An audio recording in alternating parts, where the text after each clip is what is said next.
Hello everyone, welcome to my YouTube channel English for excellence. आज हमारा practice set number 4 है। जैसा कि मैंने प्रॉमिस किया था कि मंडे को प्रैक्टिस सेट नंबर 4 आएगा। आज प्रैक्टिस सेट नंबर 4 हो रहा है और उम्मीद करता हूँ प्रैक्टिस सेट नंबर 1, 2 और 3 को आपने देख लिया होगा और एक पीजीटी पे प्रैक्टिस सेट था उसको भी आपने देख लिया होगा। आप जितना सपोर्ट करेंगे हम आपके लिए प्रैक्टिस सेट लाते रहेंगे। अगर आप सपोर्ट करना ही बंद कर देंगे तो प्रैक्टिस सेट लाने का मतलब ही क्या बनता है। ना आप वीडियो देखेंगे, ना लाइक करेंगे, ना शेयर करेंगे, तो वीडियो बनाने का कोई फ़ायदा ही नहीं है। तो अगर आप सपोर्ट करेंगे तो मैं जितना कर सकता हूँ आपके लिए बेहतरीन क्वेश्चन ला सकता हूँ उतने लाऊंगा। आज का प्रैक्टिस सेट बहुत ही उम्दा है, बहुत ही बेहतरीन तरीके से बनाया गया है क्योंकि पूरा दिन लिया था मैंने बनाने के लिए। पूरा संडे प्रैक्टिस सेट नंबर 4 को बनाने में लगा दिया। तो स्टार्ट करते हैं सेशन को। और अभी तक आपने चैनल पर सब्सक्राइब नहीं किया जरूर कर लें, बेल आइकन प्रेस करके रखें। जो भी वीडियो आए प्रैक्टिस सेट हो या और कोई वीडियो आए उनको आप जरूर देखा करें कि कम टाइम में आपको बहुत कुछ मिल जाता है। तो स्टार्ट करते हैं सेट नंबर 4। पहला क्वेश्चन है आज का। क्वेश्चन कह रहा है कि which manuscript contains the only surviving copy of Beowulf. कह रहा है कि surviving copy of Beowulf Sir Gawain and Green Knight Pearl and Judith. तो कौन सी मैन्युस्क्रिप्ट थी जिससे उन्होंने लिया था, इसको कॉपी को लिया था बीवुल्फ की। तो ये आपको बताना है। तो इसका आंसर क्या हो जाएगा। तो ये बहुत ही उम्दा क्वेश्चन है, बहुत ही हार्ड लेवल का क्वेश्चन है ये। तो इसका आंसर हो जाएगा option number B, a Cotton versus Cotton MS Vitellius. इसका आंसर हो जाएगा। Question number second, who use the term Augustan first for early 18th century. तो सबसे पहले इस टर्म को किसने यूज किया था 18th सेंचुरी में। Comparing them to Virgil and Horace under Augustans. तो किसने इसको कंपेयर किया था वर्जिल और हॉरेक्स को। तो ये आपको बताना है। तो इसका आंसर क्या हो जाएगा। इसका आंसर हो जाएगा option number C, Oliver Goldsmith. Oliver Goldsmith इसके आंसर हो जाएंगे। Question number third, the Areopagus by the term literary circle. ये ध्यान रखना, ये लिटरेरी सर्कल है। Circling Elizabethan England which poet. आपको बताना पोएट का नाम। It's leading figure and wrote the Shepheardes Calender. तो किसने सेफर्ड कैलेंडर को लिखा था, आपको उनका नाम बताना है। तो इसका आंसर हो जाएगा एडवर्ड स्पेंसर। एडवर्ड स्पेंसर का आंसर हो जाएगा। और कब आया था ये 1579 में आया था। क्वेश्चन नंबर 4, विच क्रिटिक अटैक्ट जॉन कीट्स। तो कौन से क्रिटिक थे जिन्होंने जॉन कीट्स पर अटैक किया था। The Blackwood's Edinburgh Magazine. इनकी कौन सी थी, ये मैगजीन थी जो 1818 में आई थी। Calling his Endymion part of the Cockney school of poetry. तो कौन से क्रिटिक थे इन्होंने जॉन कीट्स की जो एंडिंग वर्क मैगजीन थी इस पर कमेंट किया है और कहा इसको कॉकनी स्कूल ऑफ पोएट्री। तो उनका आपको नाम बताना है। तो कौन थे वो। तो इसका आंसर हो जाएगा ऑप्शन नंबर बी। क्या हो जाएगा, बी हो जाएगा, जॉन गिब्सन्स लॉकहार्ट। और मुझे लगता है कि इससे भी हार्ड क्वेश्चन आएंगे। इतने हार्ड क्वेश्चन आएंगे तो पेपर बनाने का मतलब नहीं। पेपर वाले का इतिहास गवाह है, आपने पेपर देखे होंगे कि कितने हार्ड क्वेश्चन आते हैं। तो आप पेपर में एग्जाम हॉल का जो प्रेशर होता है उसको अगर ऑब्जर्व करना होता है, बाकी पेपर हार्ड नहीं होता है। ध्यान रखें, ये आपको आप कहेंगे ये भी पेपर सरल है, तो क्या ही कहा जा सकता है लोगों का। Question number 5, in which year did the licensing act lapse ending pre publication censorship. कब ये खत्म हो गई थी censorship and promoting builds Areopagitica to be cited frequently. अच्छे से काम करनी शुरू हो गई थी। तो ये आपको बताना है। तो इसका आंसर हो जाएगा option number C, 1695। 1695। Question number 6, who is the author of Hudibras. Hudibras का ऑथर कौन है जो मॉक हीरोइक पोएम है जो सटायर करती है प्यूरिटन पर। पब्लिश हुई थी 3 पार्ट्स 1663 और 1678 में। आपको बताना है ऑथर का नाम। जो क्वेश्चन नंबर 6 है इसके आंसर हो जाएगा सैमुअल बटलर। सैमुअल बटलर इसका आंसर हो जाएंगे। Question number 7, the great बॉबल shift primarily accord during which period altering pronunciation separating middle from modern English. तो आपको बताना है वो कौन सी एज थी, पीरियड बताना है आपको। पीरियड को बताना है जो इसमें आई थी द ग्रेट बॉबल शिफ्ट हुए थे और आपको बताना पीरियड का डेट बतानी है। तो इसका आंसर हो जाएगा 7 का ऑप्शन नंबर बी। क्या हो जाएगा? ऑप्शन नंबर बी हो जाएगा 1350 से लेकर 1600 तक। Question number 8, which Victorian critic coined the term pathetic fallacy? किसने कॉइन की है? In Modern Painters volume number 3 to criticise ascribing human emotion to nature. जो ह्यूमन के इमोशंस होते हैं उनको कंट्रोल करने के लिए इस पर क्रिटिसाइज किया है। और किसने कॉइन किया है? ये तो सिंपल क्वेश्चन हो जाता है, जॉन रस्किन है इसका आंसर। क्वेश्चन नंबर 8 के, who rot the Battle of books? तो किसने लिखा है द बैटल ऑफ बुक्स को?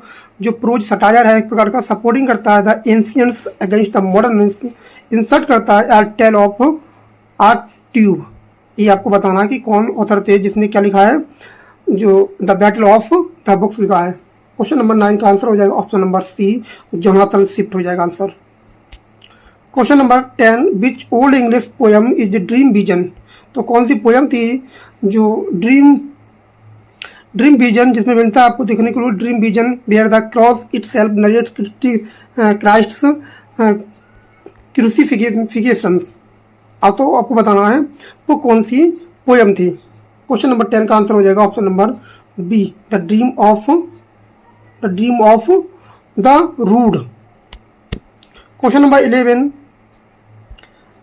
राइमर्स क्लब्स, ये राइमर्स का क्लब था of the 1890 met are the Cheshire Cheese which these not member. तो इसमें कौन से मेंबर नहीं थे? ये पूछ रहा है इस क्लब में कौन से मेंबर नहीं थे। तो क्वेश्चन नंबर 11 का हो जाएगा डी, ऑस्कर वाइल्ड के मेंबर नहीं थे। डी हो जाएगा इसका आंसर। तो इसके मेंबर जो थे वो थे W.B. ईट्स, अर्नेस्ट टाउनसन और लाइडियल जॉनसन इसके मेंबर थे। जो मेंबर नहीं थे वो कौन थे? आपके ऑस्कर वाइल्ड नहीं थे। Question number 12, who defined fancy and imagination? तो किसने इसका डिफाइन किया है फैंसी और इमेजिनेशन के लिए? जो बताती है डिस्ट्रक्शन फैकल्टीज ऑफ बायोग्राफी और लिटरेरिया, चैप्टर नंबर कौन सा है? ये आपका 13 है, ये आपका 13 है। तो ये किसने डिफाइन किया है? तो आपको ये सिंपल क्वेश्चन लगेगा कि ये एस टी कॉलेज ने किया है। ये क्वेश्चन का आंसर हो जाएगा option number B, S T Coleridge. The term Gothic novel the was first applied to which work? The subtitle था गॉथिक स्टोरी, सेकेंड एडिशन आया था 1765। तो आपको बताना ये किसने कॉइंड की थी, ये कहाँ की थी, ये कौन से वर्क में की गई थी। तो आपको बताना वर्क का नाम। तो इसका आंसर हो जाएगा option number B, the castle of Otranto. ये भी सिंपल क्वेश्चन है। Which restoration comedy by William बैकरली हैज द चाइना सीन बता रहा है as a famous example of sexual innuendo. आपको बताना है कौन सी वो थी कॉमेडी थी जो किसने लिखी थी? जो लिखी थी विलियम बैकरली ने। तो आपको बताना है उसका नाम। इसका आंसर हो जाएगा ऑप्शन नंबर ए, क्या हो जाएगा? कंट्री वाइफ हो जाएगा, जिसमें आपको मिलेगा देखने को सेक्सुअल इन्यूडो।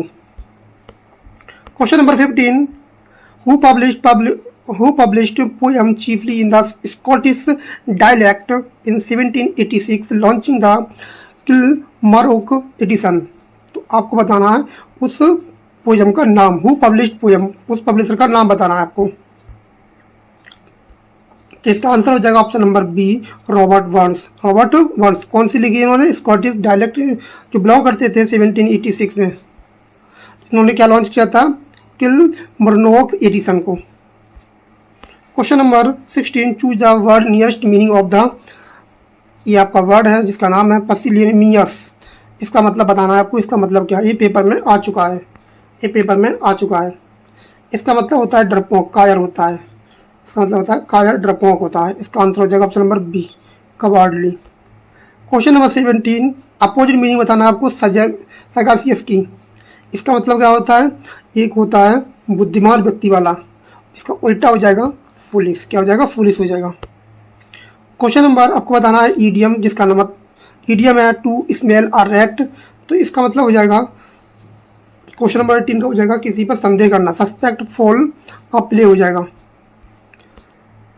क्वेश्चन नंबर 19, आपको बताना है one word, a person who is indifferent to pleasure और पेन, जिसको खुश करना बहुत मुश्किल हो, जो हमेशा एक जैसा रहता है, ना खुश रहता है ना दुखी रहता है, उसे बोलते हैं स्टोइक। उसे क्या बनते हैं? स्टोइक बोलते हैं। Question number 20, choose the correct word of the spelled incorrectly. आपको बताना है इसमें से इनकरेक्टली वर्ड बताना है जो एक प्रकार से गलत स्पेलिंग है। तो इसका आंसर क्या हो जाएगा, आप ध्यान से देख लें। इसका जो आंसर होगा, एकोमोडेट एकदम सही है, कॉन्सर ये भी सही है, इसमें डबल एन और double S U E U R आता है। एम्बेरस में भी डबल एस डबल आर आती है, ठीक है, लेकिन आपका जो आंसर होगा 20 का वो होगा डी, क्योंकि मिलेनियम की स्पेलिंग गलत है।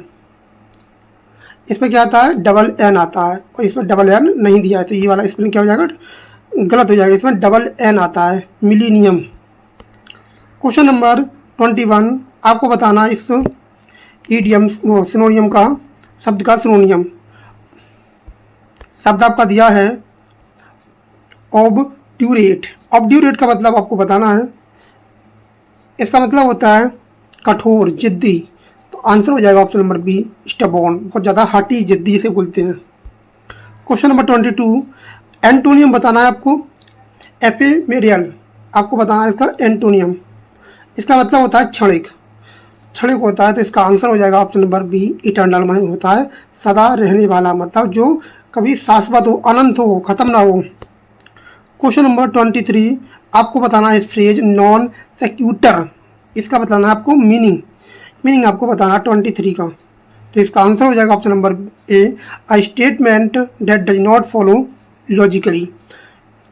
इसका मतलब होता है, क्वेश्चन नंबर 23 का मतलब होता है जो बात पहले कही गई बात से तार्किक ना हो, मतलब जो बात आपने कही थी उससे ज़्यादा तार्किक ना हो। वन वर्ड बताना आपको, गवर्नमेंट बाय द वरिष्ठ पर्सन्स। ऐसी सरकार जो खराब लोगों के द्वारा चलाई जाती है, उसे क्या बोला जाता है? तो इसका आंसर हो जाएगा ऑप्शन नंबर सी, कैकिस्टोक्रेसी। कैकिस्टोक्रेसी इसका आंसर हो जाएगा। Question number 25, choose the correct synonym of रिकैलसिट्रेंट।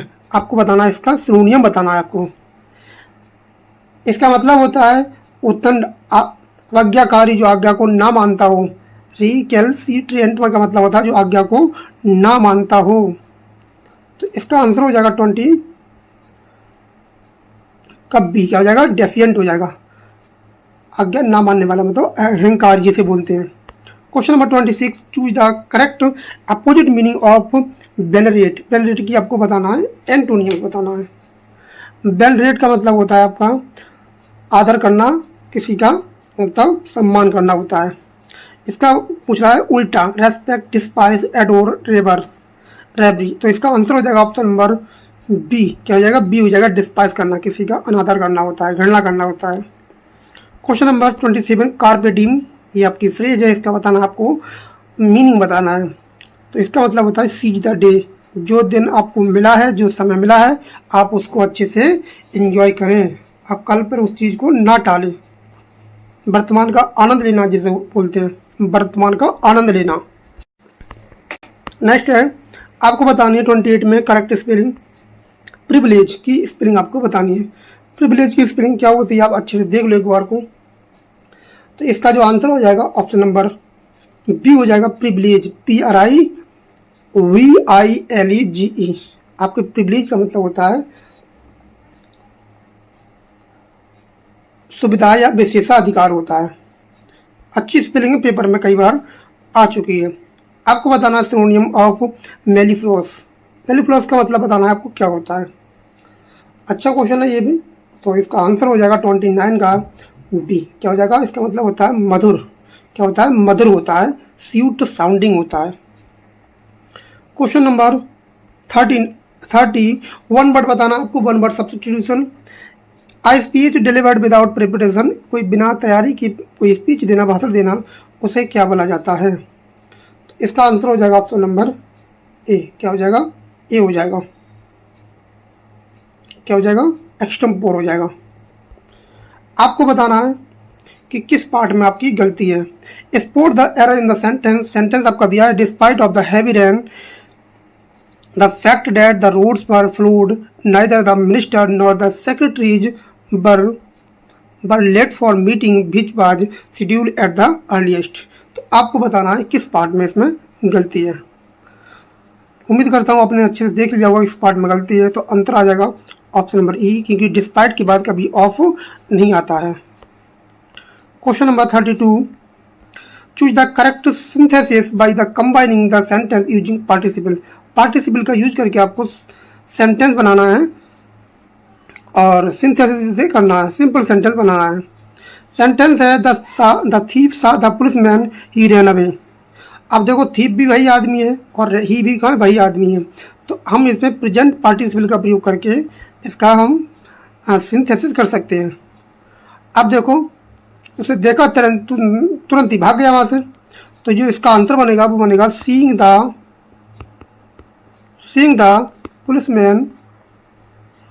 Policeman तो इसका आंसर हो जाएगा ऑप्शन नंबर ए हो जाएगा, क्योंकि सीइंग द पुलिसमैन अगर सब्जेक्ट अलग अलग होता तब इसका बनता the thief seeing the policeman comma the police. अगर अलग होता तब दोनों का सब्जेक्ट एक है तो हम एक सब्जेक्ट को पहले वाले को हटा देंगे। Seeing the policeman the thief ran away at once, इसमें पहला वाला एकदम सही हो जाएगा, बाकी तो सब अलग अलग तरीके से बनाए गए हैं। क्वेश्चन नंबर 33 कह रहा है कि ट्रांसफॉर्म करना है आपको और आपको बनाना है पैसिव वॉइस। सेंटेंस आपका दिया है had they not help them, आपको बनाना है passive. Had they not help them she would have failed in the examination, और इसका आपको बनाना है पैसिव वॉइस। 33 का आपको बनाना है पैसिव वॉइस। तो कौन सा पैसिव वॉइस इसका बनेगा, तो इसका जो पैसिव वॉइस बनेगा, और ये कंडीशन है, ध्यान रखेंगे ये कंडीशन का सेंटेंस है और इसका तो हम बना नहीं पाएंगे, तो प्रिंसिपल क्लॉज होती है। ध्यान रखेंगे कंडीशनल सेंटेंस का passive voice only principal clause का बनता है, इस बात का भी पता होना चाहिए। तो इसका आंसर बनेगा he would have been failed in the examination if he had not been failed by them. Answer होगा option number B. Question number 34, change the narration. He said to me had I known the truth earlier I would never have trusted him. आपको बनाना है इसका narration. अब ध्यान रखेंगे ये condition कौन सी है, थर्ड कंडीशन है, और थर्ड कंडीशन जो होती है उसका टेंस चेंज नहीं होता है। थर्ड कंडीशन का टेंस चेंज नहीं किया जाता है, तो इसका जो आंसर बनेगा वो क्या बनेगा 34 का। 34 में देखेंगे दिया सेंटेंस पहला वाला, तो she told me that had आ गई, ये गलत हो जाएगा। Had she known the truth earlier she would have never trusted. B वाला दिया है आपका she said to me that if नहीं आए, हाँ, if she had been known the truth earlier the would never trusted him. और आपका एक कंडीशनल सेंटेंस नहीं है, ध्यान रखेंगे एक कंडीशनल सेंटेंस है लेकिन इंट्रोगेटिव सेंटेंस नहीं है, क्योंकि यह इन्वर्जन का प्रयोग हो रहा है, कंडीशन है ये।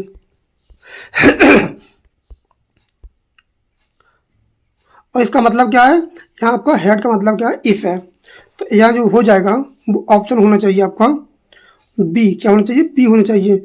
अगर इसमें सेट टू टोल्ड नहीं दिया है तो कोई बात नहीं, लेकिन ये वाला तो गलत हो जाएगा। अकॉर्डिंग टू ऑप्शन हमारा ऑप्शन नंबर बी हो जाएगा। She said to him that if she had known the truth earlier she would never trusted him हो जाएगा, बी हो जाएगा, क्योंकि यह सेट टू नहीं है। कोई बात नहीं, कभी कभी नहीं भी आता है, या टोल्ड होता तो और अच्छा रहता। क्वेश्चन नंबर 75 कह रहा है कि identify the error in the verb sentence. आपको बताना है इसमें किस पार्ट में गलती है और आपको उसको गलती को देखना है। क्वेश्चन कह रहा है कि no sooner had the bell rung than the student rushed out of the class and have started shouting in the corridor. तो इसमें बताना आपको कौन से पार्ट में गलती है। 35 का 35 में जो आंसर हो जाएगा, आप देख पा रहे होंगे यहाँ पर ये पास्ट परफेक्ट टेंस है और यहाँ आपका क्या है, ये आपका पास्ट टेंस है, और यहाँ हैव का कोई काम नहीं है, हेड हो जाएगा, हेड हो जाएगा। तो ऑप्शन नंबर सी में गलती है। Question number 36, choose the correct proverb best fits the meaning आपको बताना है इसमें proverb. A person who is too proud to accept help when in need often suffers more आपको बताना है इसमें प्रोवर्ब। 36 का आंसर हो जाएगा इसका 36 का option number A, pride goes before a fall हो जाएगा। ये आपको बताना प्रोवर्ब का मतलब हो जाएगा। आपको बताना है इसमें करेक्ट सेंटेंस की कौन से पार्ट में गलती है। One should be careful about his health because if he neglect it they will suffer in the long run. 37 में आपको बताना है किस पार्ट में गलती है।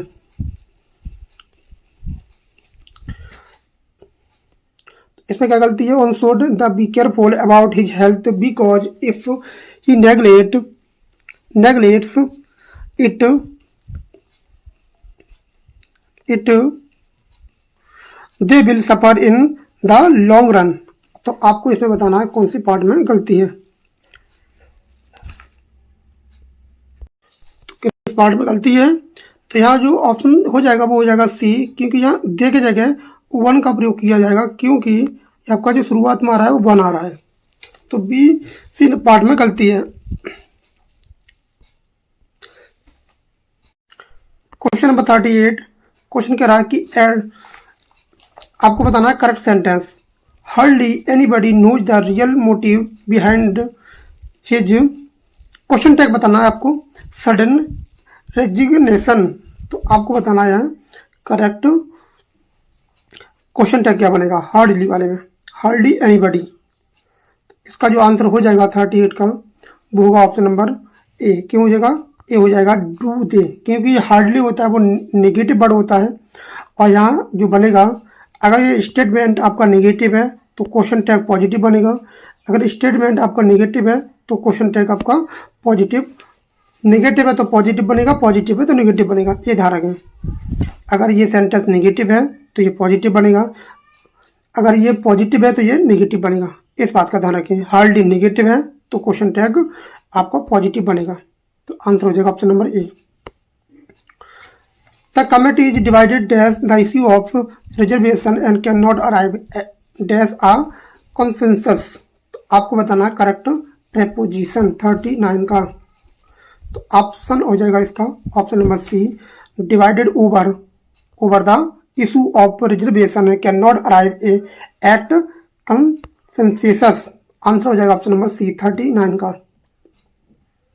क्वेश्चन नंबर 40, क्वेश्चन कह रहा है आपको करना है the transform the sentence using too, मतलब स्ट्रक्चर में देखना है कि कौन सा स्ट्रक्चर जो है वो रिमूव यूज टू करना है। एक प्रकार का यूज टू है जी। सेंटेंस आपका दिया है कि he is so intelligent that he can solve the any problem within minute. वो इतना बुद्धिमान है कि उस समस्या को बहुत ही कम शब्दों में कम समय में कर सकता है। आपको बताना है कौन सा सेंटेंस यहाँ सही है 40 नंबर क्वेश्चन का। तो इसका जो आंसर हो जाएगा वो क्या हो जाएगा, अब पहला वाला दिया है कि he is too intelligent to solve any problem within minute, कि वह इतना बुद्धिमान है कि वो इस समस्या का समाधान नहीं कर सकता, जबकि ये सेंटेंस दे रहा है कि उस समस्या का समाधान कर सकता है। पहले वाले में दिया है समाधान कर सकता है, तो इस वाले में दिया है इसका मतलब हो जाएगा कि समाधान नहीं कर सकता, तो ये गलत हो जाएगा 40 का। बी कह रहा है कि he is intelligent enough to solve any problem within minute. और तीसरा कह रहा है कि he is too intelligent for solving any problem. चौथा कह रहा है he is so intelligent as to solve any problem within minute. 40 number का जो क्वेश्चन का आंसर बनेगा वो आपका बनेगा बी। क्या बनेगा, बी बनेगा। He is intelligent enough to solve any problem within minutes बनेगा। आंसर हो जाएगा ऑप्शन नंबर बी, कि वह इतना बुद्धिमान है कि वो इस समस्या को समाधान कर सकता है। Option B is the correct answer. बहुत ही अच्छी उम्दा क्वेश्चन है ये, आपको कंफ्यूज कर सकता है। आपको बताना है इसमें से कि कौन से पार्ट में गलती है। A large number of crowd was cheering when the captain along with his teammates were entering the field। आपको बताना है इसमें किस पार्ट में गलती है। तो कहाँ गलती है आप देख पा रहे हैं इसमें 41 में, part a large number of chairing. तो किस पार्ट में गलती है, 41 का आंसर हो जाएगा ऑप्शन नंबर। अब ध्यान रखेंगे a large number of crowd, यहाँ ठीक है, लेकिन जब बाज नहीं आएगी क्या आएगी, बर आएगी। तो पार्ट 1 में क्या है, गलती है। बाज की जगह क्या होगा, बर होगा। बाज की जगह क्या हो जाएगा, बर हो जाएगा आपका, ध्यान रखेंगे।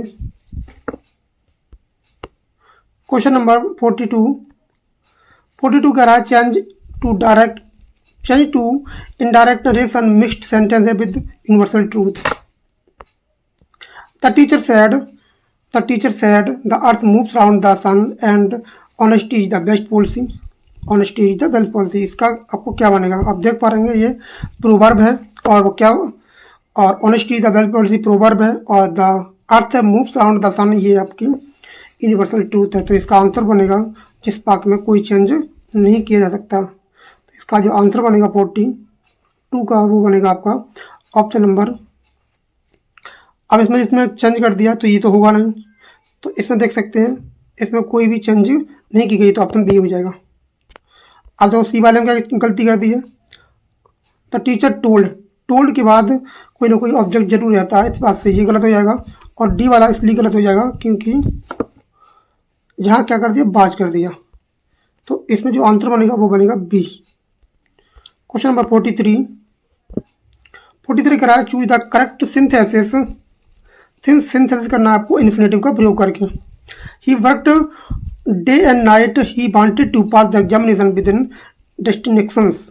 तो आपको बताना है कि इसमें कौन सा सेंटेंस बनेगा जो इन्फिनेटिव का यूज किया गया है। पहला सेंटेंस दिया है 43 में कि he worked day and night to pass the examination with in distinctions. दूसरा कह रहा है कि working day and night at he wanted to pass examination in order that he might pass the examination. और चौथा कह रहा है कि he worked day and night to that, इसमें आंसर जो बनेगा वो बनेगा ए। क्या बनेगा, ए बनेगा। He worked day and night to pass the examination with the district. इसमें वांटेड का प्रयोग नहीं होता है सिंथेसिस में। आपको बताना है इसमें कौन स पार्ट में गलती है। The problem has been discussed by the expert for the last two hours but no solution has yet been found out. इसमें बताना कि कौन स पार्ट में गलती है।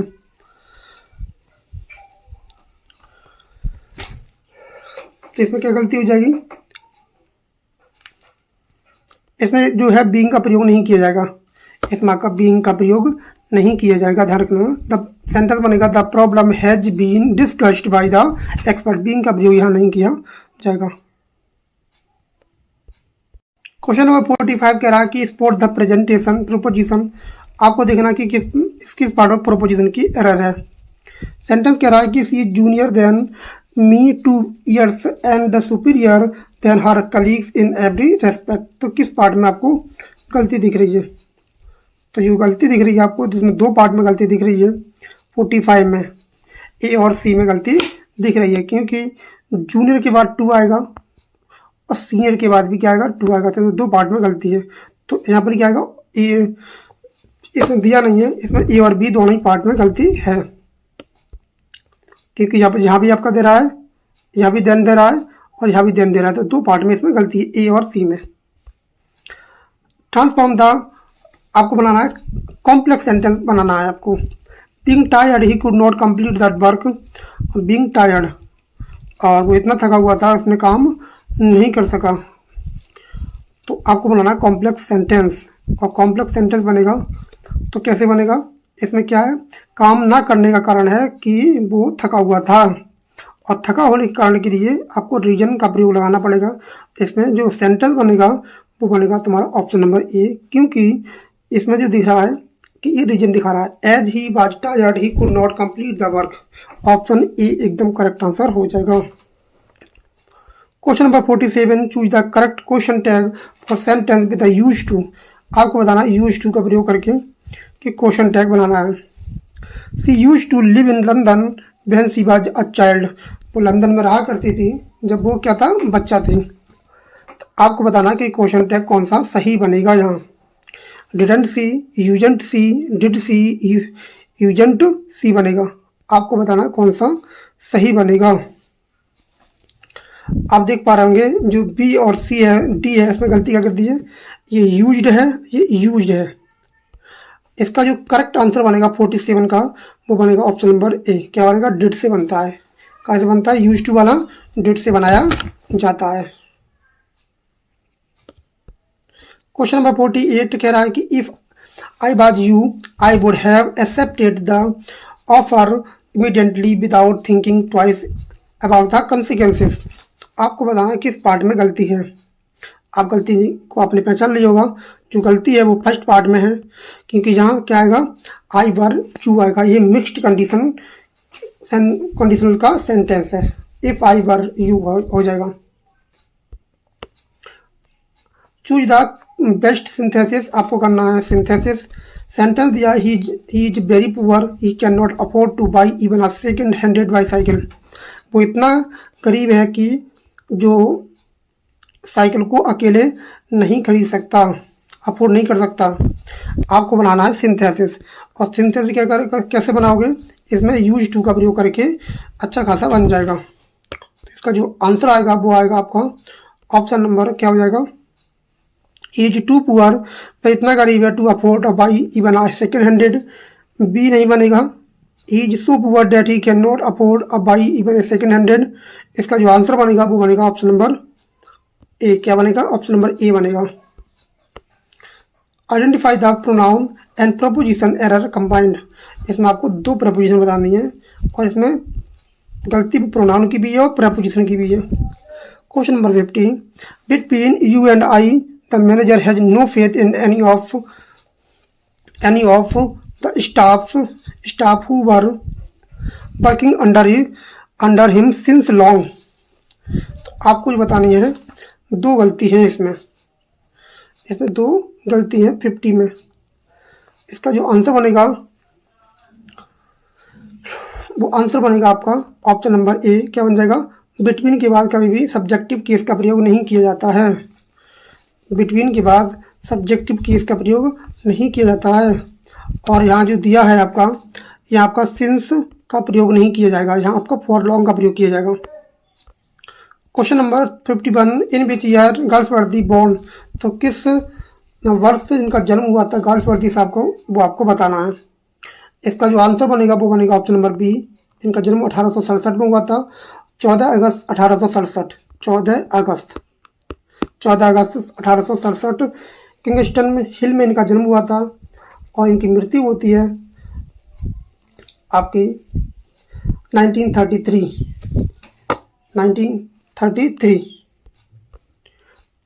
Question number 52, Galsworthy play the eldest son deal with the which social issue. तो किस इशू का प्रयोग दिखाया जाता है इसमें द एल्डेस्ट सन में?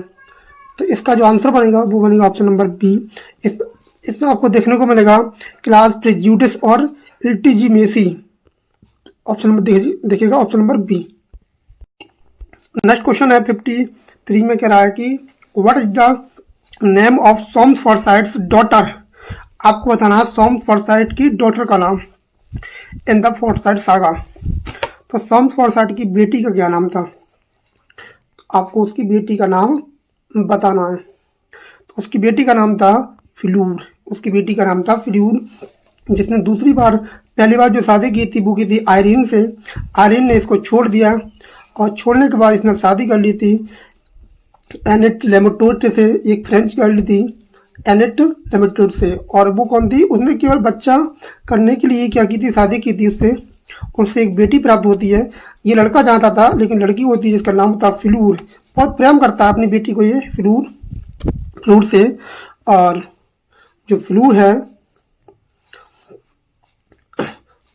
है वो जो सॉम्स फॉरसाइट की जो पहली बीवी होती है, सॉम्स फॉरसाइट की जो पहली बीवी होती है आयरीन, उसका एक लड़का होता है जो यंग जोलियन और आयरीन से होता है।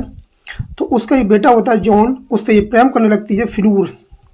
इसकी बहुत अच्छी कहानी है और इसको पढ़ना चाहिए आपको, और पेपर में अक्सर क्वेश्चन बनते हैं। Question number 54, which novel of Forsyte saga covers Soames marriage to Annette and the birth of Fleur. तो कौन सा नोवेल है जिसमें आपको देखने को मिलेगा कि जो सॉम्स की शादी होती है वो एनेट से होती है और उसमें जन्म होता है फ्लूर का। वो आपको बताना है। इसका जो आंसर हो जाएगा वो हो जाएगा ऑप्शन नंबर बी। क्या हो जाएगा? बी हो जाएगा। इन चांसरी, इन चांसरी में आपको ये देखने को मिलेगा। ये आई थी 1920 में आई थी ये। Question number 55, how many acts are there in the Galsworthy play Loyalty first produced in 1922? तो गार्ल्सवर्दी के लॉयल्टीज में कितने एक्ट हैं ये आपको बताने हैं। तो कितने एक्ट है इसमें? लॉयल्टी जो है वो 4 एक्ट का प्ले है। Who is the architect with the whom Irene falls in love with the man of property? तो आर्किटेक्ट का अगर नाम बताना है आपको, जिससे प्रेम करने लगती है आयरीन, और आयरीन प्रेम करने लगती है और उसी के चक्कर में जो इसका प्रेमी होता है और वो मारा जाता है, और मार जाने के दुख में, गम में परेशान होकर ये सॉम्स को छोड़ देती है ये। और सॉम्स को छोड़ने के बाद ये यंग जॉलियन के पिता ओल्ड जॉलियन से प्रेम प्रसंग में पड़ जाती है और उससे इसको फ़ायदा भी होता है। उससे इसकी संपत्ति मिल जाती है ओल्ड जॉलियन की। और बाद में जब यंग ओल्ड जॉलियन की शादी, वो डेथ हो जाती है, फिर इसकी शादी जो हो जाती है वो यंग जॉलियन से हो जाती है, परमानेंटली उसके साथ रहती है। तो इसका जो आंसर हो जाएगा वो हो जाएगा फिलिप बोसनी। फिलिप बोसनी इसका आंसर है। और जो फिलिप बोसनी एक ऐसा व्यक्ति था जो किसका मंगेतर था? यंग जॉलियन की जो लड़की थी उसका ये मंगेतर था ये। ठीक है, प्रेम कर बैठता है अपना जो ससुर होता है, चचिया ससुर जिसे बोलते हैं, चचिया ससुर की पत्नी से प्रेम कर बैठता है आपका फिलिप बोसनी, जिसका नाम था Irene.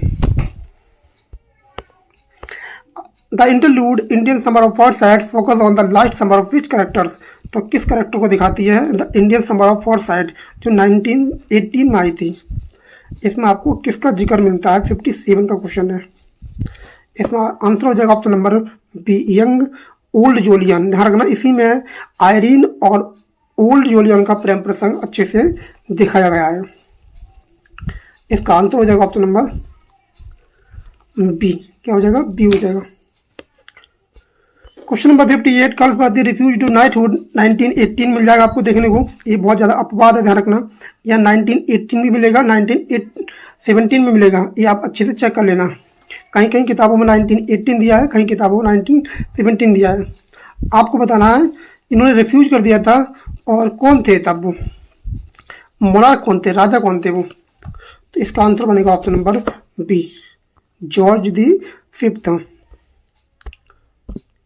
Question number 59, which collection of short story by Galsworthy is the apple tree? Apple tree जो है वो किस प्रकार के शॉर्ट स्टोरी का कलेक्शन है? तो इसका जो आंसर बनेगा ऑप्शन नंबर क्या बनेगा? बी बनेगा, कारवा। क्या बनेगा? कारवा।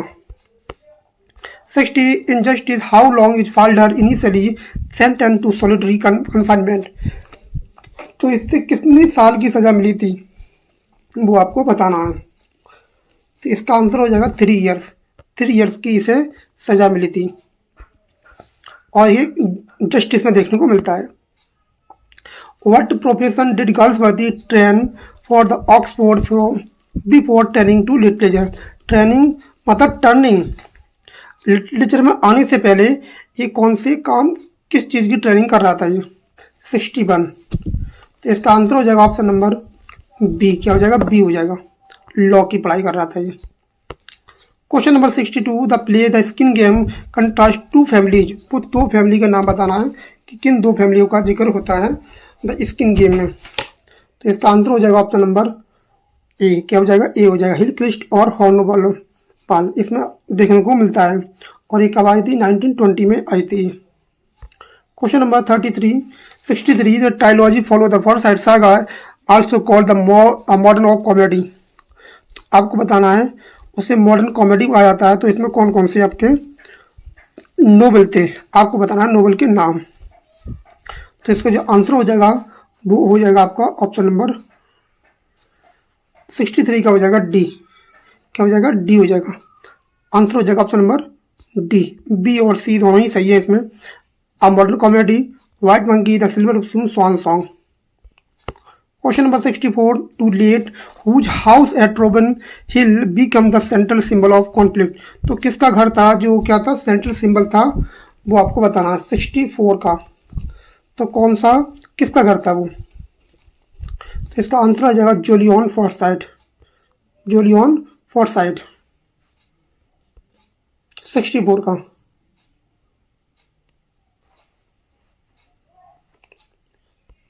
जो बनवाता है, ध्यान रखना, जो रोबन हिल में बना था वो बनवाया था सम फॉर्साइट ने, लेकिन बाद में इसे खरीद लेता है जोलियन, इसको जोलियन खरीद लेता है।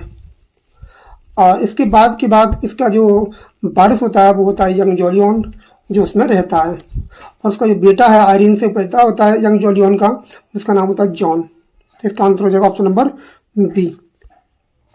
Question number 65, Galsworthy display the windows 1922 set after which historical event. तो किस इवेंट के बाद ये आपका दिखाया गया है, आपको बताना है इसका आंसर। तो इसका आंसर बनेगा ऑप्शन नंबर बी बनेगा, वर्ल्ड वार फर्स्ट के बाद की कहानी है इसमें। Question number 66, what was the original title of the man of property and girls were the first drafted. तो आपको बताना है कि मैन ऑफ प्रॉपर्टी का ओरिजिनल नाम क्या है, टाइटल का है। तो इसका आंसर हो जाएगा option number A, the man of principle. Question number 67, who marriage Fleur Forsyte of modern comedy. तो कौन शादी करता है फ्लूर से ऑफ मॉडर्न कॉमेडी में, बात कर रहा है फ्लूर की।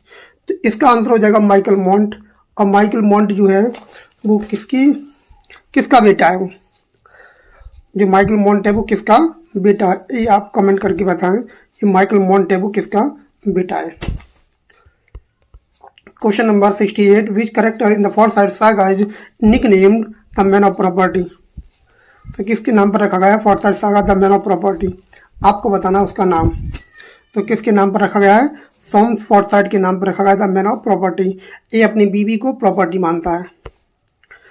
Galsworthy died in 1933, what was the primary cause of death. तो इसकी डेथ का कारण क्या था, गर्ल्सवर्दी का। तो इसका आंसर हो जाएगा ऑप्शन नंबर बी, इसको क्या था, ब्रेन ट्यूमर था। क्वेश्चन नंबर 70, इन इस time what product is manufactured at the factory one by John Anthony. तो जॉन एंथनी की जो फैक्ट्री थी उसमें कौन सा प्रोडक्ट बनता था, काय की कंपनी थी वो। इसका आंसर हो जाएगा option number C, tin plate. इसमें क्या बनते थे, टीन प्लेट बनते थे। अच्छा क्वेश्चन है, ऐसा पेपर में पूछ जाता है। क्वेश्चन कह रहा है कि choose the correct form supposing it dash tomorrow shall be put off the match. तो आपको बताना है यहाँ करेक्ट वर्ब का प्रयोग करना है। इसका जो आंसर आएगा वो आएगा ऑप्शन नंबर ए, ये आपका फर्स्ट कंडीशनल सेंटेंस है, रेंज आएगी। Identify the type of subordinate clause. आपको क्लाउज क्या बताना है कि किस प्रकार की क्लाउज है। ही behaved as though he were the owner of the house. ऐसा लगती है कि वो घर का क्या हो, उस घर का मालिक हो, तो ऐसा व्यवहार करता है। आपको बताना है कौन सी क्लाउज है। तो इसका जो आंसर बनेगा वो बनेगा option number C, adverb clause of manner. क्या दिखा रहा है, मैनर दिखा रहा है। Question number 73, select the correct transformation into compound sentence. आपको बनाना है compound sentence. On seeing the police को देखकर द थीफ रन अवे। तो इसका जो आंसर बनेगा वो क्या बनेगा, वो बनेगा option number A, the thief saw the police and run away. ये आपका कंपाउंड सेंटेंस बन जाएगा और कोई इसमें फिट नहीं बैठ रहा है। 73 का question number 74, fill in the blank correct conditional sentence. आपको यहाँ पर बर भरनी है। If you had not help me, अगर तुम मेरी सहायता नहीं करते होते तो आई डैश इन ट्रबल। तो मैं अब क्या होता, परेशानी में होता। ना उसने सहायता की ना वो परेशानी में है। ये क्या है, कोरी कल्पना है, ये आपकी इमेजिनेशन है। हाइपोथेटिकल क्या है, इमेजिनरी है। इसका आंसर हो जाएगा option number B. Question number 75, which sentence contain the noun clause in apposition. तो किस सेंटेंस में नाउन क्लॉज ऑन अपोजिशन का प्रयोग किया गया है। आपको पता होना चाहिए नाउन क्लॉज ऑफ अपोजिशन क्या होती है, तभी अब आप इसका पता कर सकते हैं। 75 का जो आंसर बनेगा वो बनेगा ऑप्शन नंबर बी। इसमें आपका नाउन क्लॉज इन अपोजिशन का प्रयोग किया गया है। Choose the correct option. I dash rather you did not smoke here. आपको बताना है करेक्ट वर्ब का प्रयोग करना है 76 का। इस 76 का जो आंसर बनेगा वो बनेगा आपका वुड रादर। क्या बनेगा? Would rather. हर एक टॉपिक को टच किया गया है और बहुत ही बारीकी से टच किया गया है जितना हो सकता है, क्योंकि अभी चौथा ही टेस्ट है और आप सोच रहे हैं कि चौथे टेस्ट में हर कुछ करा दिया जाएगा, ऐसा पॉसिबल नहीं है। 125 क्वेश्चन है और अभी टाइम है, तो हल्के हल्के जितना भी सिलेबस है हर सिलेबस में से पूरा का पूरा सिलेबस करा दिया जाएगा। और कुछ लोगों को लगता है कि एक ही सेट में सब कुछ हो जाए, ऐसा पॉसिबल नहीं होता ना। अगर एक ही सेट में ऐसा हो जाता तो प्रैक्टिस ही क्यों करते? तो ये प्रैक्टिस करने का मतलब है धीरे धीरे चीज़ों को आप आज इसमें से ले लिया, उसमें से ले लिया, ऐसे करके पूरा प्रैक्टिस सेट बनाया जाता है। ये थोड़ी कि पूरा ये सिलेबस 125 क्वेश्चन जब बनाना है और बहुत टफ काम होता है 125 क्वेश्चन को सिलेक्ट करना आपके सामने। जो लोग कुछ भी नहीं कर पाते ज़िंदगी में वो केवल कमियां निकाल सकते हैं दूसरों में। ये ध्यान रखना, जो कुछ भी ज़िंदगी में एक क्वेश्चन ज़िंदगी में नहीं बना पाते, किसी को दे नहीं पाते, वो केवल कमियां निकाल सकते हैं दूसरों के कंटेंट में। ध्यान रखना, वो केवल कमियां ढूंढने आते हैं, उन्हें पढ़ने से कोई मतलब नहीं होता है। जो पढ़ते हैं अच्छे से सीरियसली एक्सपीरियंस हैं वो उसमें कभी कमियां निकालते हैं। एक कमी दो कमी सब में होती है, कभी क्वेश्चन गलत हो जाता है, किसी क्वेश्चन का आंसर गलत निकल जाता है, ह्यूमन एरर होती है, तो आपको उसका रायता फैला देते हैं, वो बहुत ज़्यादा बम्बास्टिंग कर देते हैं और बहुत ज़्यादा राय का पहाड़ बना देते हैं। ये गलती सब में होती है, चाहे कोई किताब ले लो, कोई भी ऐसी कोई किताब नहीं बनी जिसमें गलती ना हो। कोई क्वेश्चन नहीं है करा पाता जो बिल्कुल एक्यूरेट करा दे, कोई ना कोई गलती रह जाती है, कितना भी ठीक करो फिर भी कोई ना कोई मिस्टेक रह जाती है। तो आपको इस बात को समझना चाहिए, ह्यूमन एरर है, कभी कभी गलती हो जाती है कि कोई सेंटेंस बता रहा है, कभी ध्यान में नहीं आता है और वो उसका स्लिप हो जाता है। तो इस आपको मैच्योरिटी, आप एक टीचर बनने जा रहे हैं, इस बात का पता होना चाहिए कि इसमें गलती है तो उसको ठीक कर सकते हैं आप, इतना तो आपको आता ही होगा। Question number 77, identify the error. Had you seen careful, had you been careful the accident would not have been occurred. आपको बताना कि किस पार्ट में इसकी गलती है। इसमें 77 में किस पार्ट में गलती है? इसका जो आंसर बनेगा वो बनेगा ऑप्शन नंबर सी। क्या बनेगा? ऑप्शन नंबर सी बनेगा, would not have been occurred. इसमें जो करेक्ट सेंटेंस बनेगा इसमें क्या है? इसमें सी पार्ट में गलती है।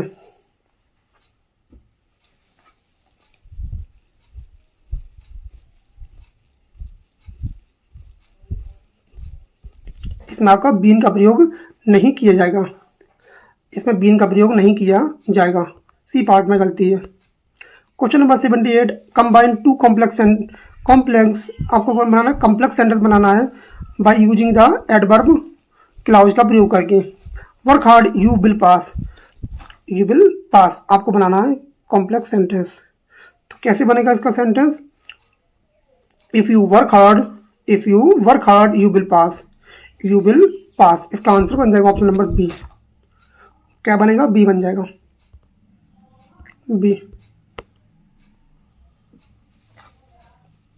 विच is correct for unreal past with but for. आपको बट फॉर का प्रयोग करके आपको अनरियल पास्ट बनाना है। और बट फॉर का मतलब होता है जिस चीज को पूरा नहीं कर पाते हैं बशर्ते, और बट फॉर का मतलब होता है यदि नहीं होता तो। और यदि नहीं होता तो इसमें कौन सा सेंटेंस है जो बट फॉर का अच्छे से यूज हुआ है, करेक्ट यूज हुआ है? तो इसका आंसर होगा option number B, but for you help you I would help to. यदि तुम मदद ना किए होते तो मैं क्या हो जाता? फेल हो जाता। बट फॉर का बहुत अच्छा यूज होता है, कभी टाइम मिलेंगे तो इसके में एक वीडियो बना देंगे। बट फॉर कंडीशनल सेंटेंस में बना रखा है वैसे वीडियो, और बना देंगे आप कहेंगे तो। Identify the type of sentence the sun having set be return home. आपको बताना सेंटेंस का प्रकार क्या है, कॉम्प्लेक्स है, सिंपल है, कंपाउंड है। तो इसका जो आंसर बनेगा वो बनेगा ऑप्शन नंबर ए, ये आपका सिंपल सेंटेंस है। सिंपल सेंटेंस में केवल एक ही फाइनाइट वर्ब होती है। Question number 81, the sonnet 116 Shakespeare describe love as an ever fixed mark. What specific maritime metaphor does he use he following the line illustrate guidance. तो आपको बताना है कौन सी लाइन को इसका प्रयोग किया जिसमें मेटाफर का प्रयोग किया गया है, आपको उसका नाम बताना है। तो तो इसका आंसर हो जाएगा option number A, the star every wondering वार्क। इसमें आपको मेटाफर का यूज मिलेगा जो सोनेट नंबर 116 से दिया गया है। Question number 82, identify the play from which of the following philosophical reflection on time taken I wasted time and now doth time waste me. और ये आपको बताना है कि किस प्ले से लिया गया है। आई वेस्ट टाइम, अगर मैं समय को बर्बाद करता था और समय ने क्या कर दिया, मुझे बर्बाद कर दिया। ये आपको बताना कौन सी प्ले की लाइन है। इसका आंसर हो जाएगा ऑप्शन नंबर ए, रिचर्ड सेकंड। अब इसको भी लोग कहेंगे इतना सिंपल क्वेश्चन है तो क्या कर सकते हैं बताओ। Question number 83, the context of Shakespeare sonnets, the theme of legal और financial contract is most prevalent in which of the following. आपको बताना है सोनेट की थीम जिसमें लीगल फाइनेंशियल कॉन्ट्रैक्ट दिया गया है, वो सोनेट का नाम बताना है आपको, जिसमें आपको मिलेगा लीगल फाइनेंशियल कॉन्ट्रैक्ट। और 83 का जो आंसर बनेगा वो बनेगा ऑप्शन नंबर बी। क्या बनेगा, बी बनेगा। Question number 84, who speak the line the lunatic the lover and the poet are be imagination all compact in a midsummer night dream. तो मिडसमर नाइट ड्रीम में इस लाइन को कौन बोलता है 1804 में। तो इसका आंसर हो जाएगा ऑप्शन नंबर सी, थीसियस बोलता है इसको। Question number 85, Shakespeare sonnet number 144 refer to loves of comfort and disappear, these are the commonly interpreted. तो सोनेट नंबर 144 में आपको बताया गया है कि जो कंफर्ट और डिसअपियर हैं, दो तरह की लफ्ज़ हैं और वो इंटरप्रेट करते हैं, तो वो क्या दिखाते हैं वो। 85 का जो आंसर बनेगा वो बनेगा option number B, the fair youth and dark lady को दिखाता है वो, कंफर्ट और disappear. Question number 86, which character the tempest utter the line. वो कौन सा करेक्टर है जो लाइन को बोलता है we are such a stuff as dreams are made on and our little life is rounded with a sleep. इसको कौन बोलता है, इसको बोलता है आपको option number C, Prospero. Question number 87, in Macbeth when the protagonist says tomorrow and tomorrow creeps in this petty peace from day to day it is responding। तो इस लाइन को जो बोलता है वो कौन बोलता है, ये लाइन को कौन बोलता है मैकबेथ में। तो इसका जो आंसर हो जाएगा वो बन जाएगा option number B, the news of lady Macbeth death. ये कब बोली जाती है, लेडी मैकबेथ के बाद जो मैकबेथ की डेथ हो जाती है उसके बाद ये मैकबेथ की सरौलिकी आती है, tomorrow and tomorrow creeps in this petty face from day to day is it responding to. Answer हो जाएगा ऑप्शन नंबर बी 87 का। Question number 88, which sonnet contain the famous line love's not time fool. तो ये line है आपकी, loves not time fool though rose lips and cheeks with his bending sickle compass come. आपको बताना sonnet का नाम। तो इसका जो आंसर बनेगा 88 का वो बनेगा ऑप्शन नंबर ए। क्या बनेगा, ऑप्शन नंबर ए 116। ये आपकी लाइन है, आपकी देख पा रहे होंगे। क्वेश्चन नंबर कह रहा है कि एज यू लाइक इट में करेक्टर था जैक्स, जो लाइन को बोलता है कि 7 edges of man speech. What is the final stage described in the monologue. तो उसकी फाइनल एज वो कौन सी है, अंतिम एज कौन सी है। 89 का हो जाएगा option number B, the second childish और मोर ओब्लिवियन। इसका क्या हो जाएगा, ऑप्शन नंबर बी हो जाएगा। Which Shakespearean heroine disguise herself as young name Cesario. तो कौन सी हीरोइन होती है जो अपना नाम सिजेरियो रख लेती है। तो इसका नाम होता है वायला। क्या होता है, वायला होता है। Question number 91, the quote the evil that men do lives after them. ये क्वाइट को कौन बोलता है, और the evil that men do lives after them the good is often interred with their bones in part of final operation of. इस लाइन को कौन बोलता है 91 का। इसका आंसर क्या हो जाएगा, इसका जो आंसर हो जाएगा ऑप्शन नंबर सी हो जाएगा। इसे बोलता है मार्क एंटनी। कौन बोलता है, मार्क एंटनी इस लाइन को बोलता है जूलियस सीजर में। Question number 8, sonnet number 183, sonnet है 73. The time of year thou must in behold uses which the 3 metaphors in order to present in the poet's feeling. तो आपको बताना है वो 3 मेटाफर के नाम बताना है 73 में. 92 का आंसर बताना है. तो आंसर हो जाएगा ऑप्शन नंबर विंटर, ट्वेल्थ और a dying fire. Option A हो जाएगा इसका आंसर.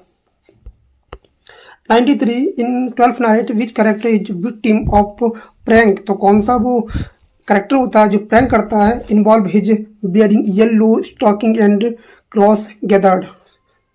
तो उसका बताना है आपको नाम. तो इसका आंसर हो जाएगा मालवोलियो. मालवोलियो ये कपड़े पहनता है.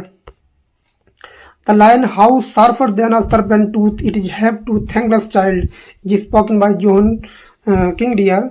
और किसके लिए बोलता है, कौन सी डॉटर के लिए बोलता है. तो इसका आंसर हो जाएगा ऑप्शन नंबर ए, क्या हो जाएगा, गोनरिल के लिए बोलता है.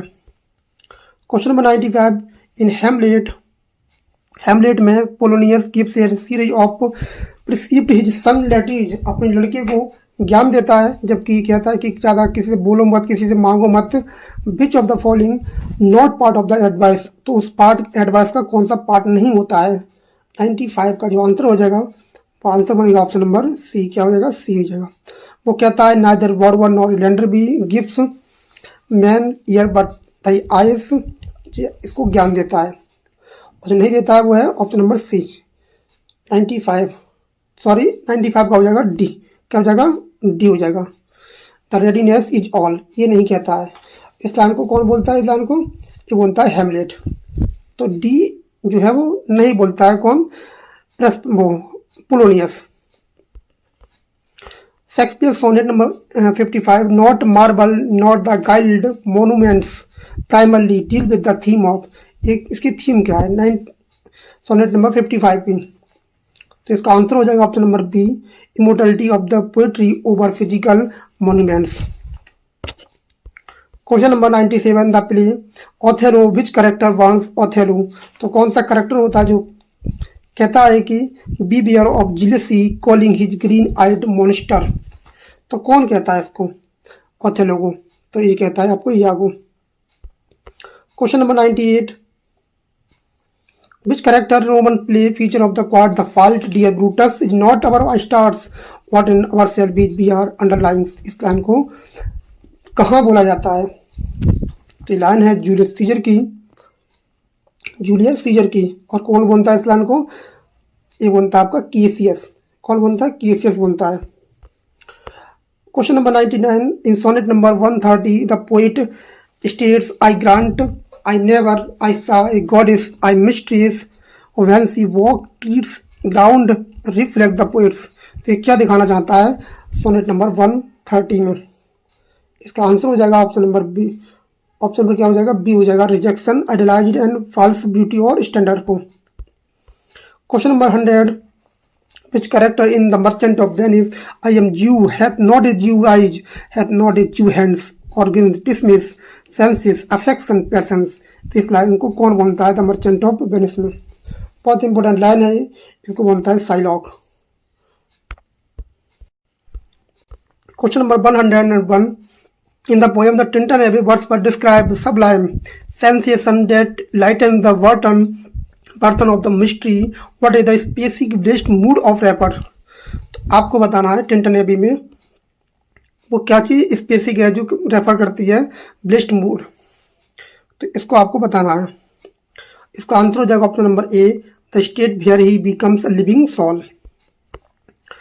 Question number 102, identify the source of the following line the world is too much with us late and soon getting and spending will waste our powers. तो एक इसकी लाइन है. आंसर हो जाएगा option number C, the world is too much with us. Question number 103, the ode on the intimation of immortality Wordsworth mentions that our worth is but a sleeping and forgetting. ये कहता है कि हमारा जो worth है वो स्लीप एंड फॉरगेटिंग हो गया है. According to poet where does the soul come from. तो हमारी सोल कहाँ से आती है ये आपको बताना है. तो इसका आंसर हो जाएगा ऑप्शन नंबर बी. क्या हो जाएगा, B, god who is our home. अच्छा क्वेश्चन है, लेवल का क्वेश्चन है, और जो लोग कहते हैं सिंपल है वो कहने दो, और फर्क नहीं पड़ता कि आप अपना काम करिए। क्वेश्चन को एक एक बड़े अच्छे ढंग से बनाया गया है और बहुत ही एग्जाम ओरिएंटेड है। आलतू फालतू चीज़ बनाने के लिए कुछ भी डाल सकते हो, बहुत बहुत बड़े क्वेश्चन कर सकते हैं जो कठिन बहुत हो जाएंगे, लेकिन उससे भी क्या फ़ायदा होने वाला। जो पेपर में आता है, जो पेपर में आते हैं क्वेश्चन, वही आपको पूछे जा रहे हैं। बहुत ज़्यादा टफ बनाने से, बहुत ज़्यादा डालने से कि ऐसा क्वेश्चन आप कर नहीं पाए, आप जो कर ही नहीं पाएंगे क्वेश्चन, तो क्या जाएंगे आप डीमोटिवेट हो जाएंगे।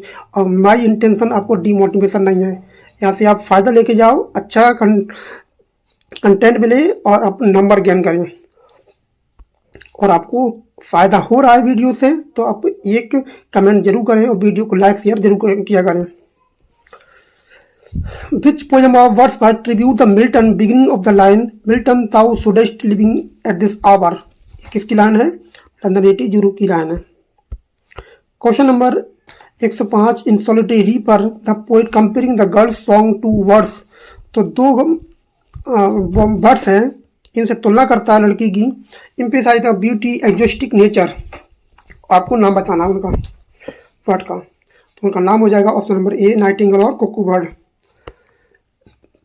What was the definition the poetry the spontaneous overflow of powerful feeling the found। ये लाइन कहाँ मिलती है, ये लाइन कहाँ बोली जाती है, कहाँ यूज करता है Wordsworth?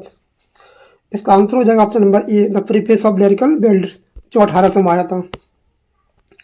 In the Lucy poem strange fits of strange have I known what specific celestial celestial object does the narrator watch the approaches Lucy stage। Lucy stage को बताना है आपको। लूसी की पोयम है ये, लूसी ग्रेस है, और stage fits of passion have I known आपको बताना है।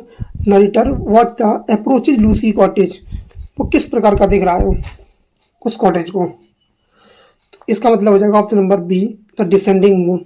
जैसे जैसे ढलता जा रहा है चंद्रमा, वो गायब होती जा रही है। Nature never did betray that loved her. The land are addressed to whom at the end of the Tintin Abbey। ये लाइन किसको एड्रेस करती हैं?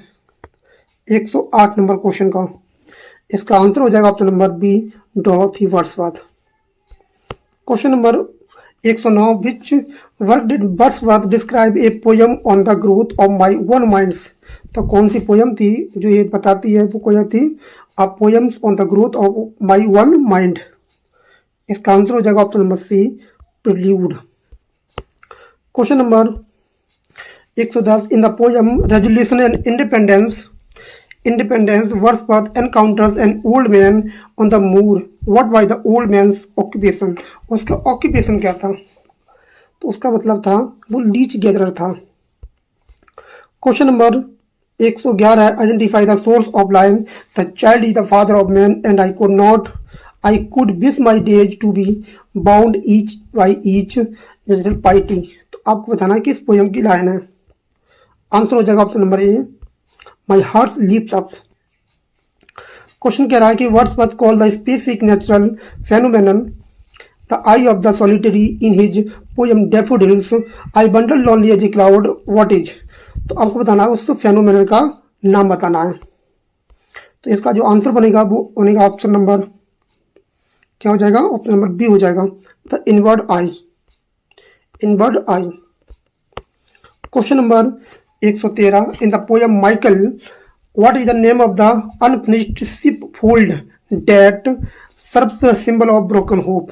तो उसका बताना है आपको। होप जो थी उसका जो क्या थी, माइकल में जो अनफिनिश्ड रह गई थी, वो सिंबल ऑफ ब्रोकन होप, काय की होप थी, वो क्या बनाना चाहता था माइकल में। तो इसका आंसर बनेगा option number A the evening star, उस झोपड़ी का नाम था।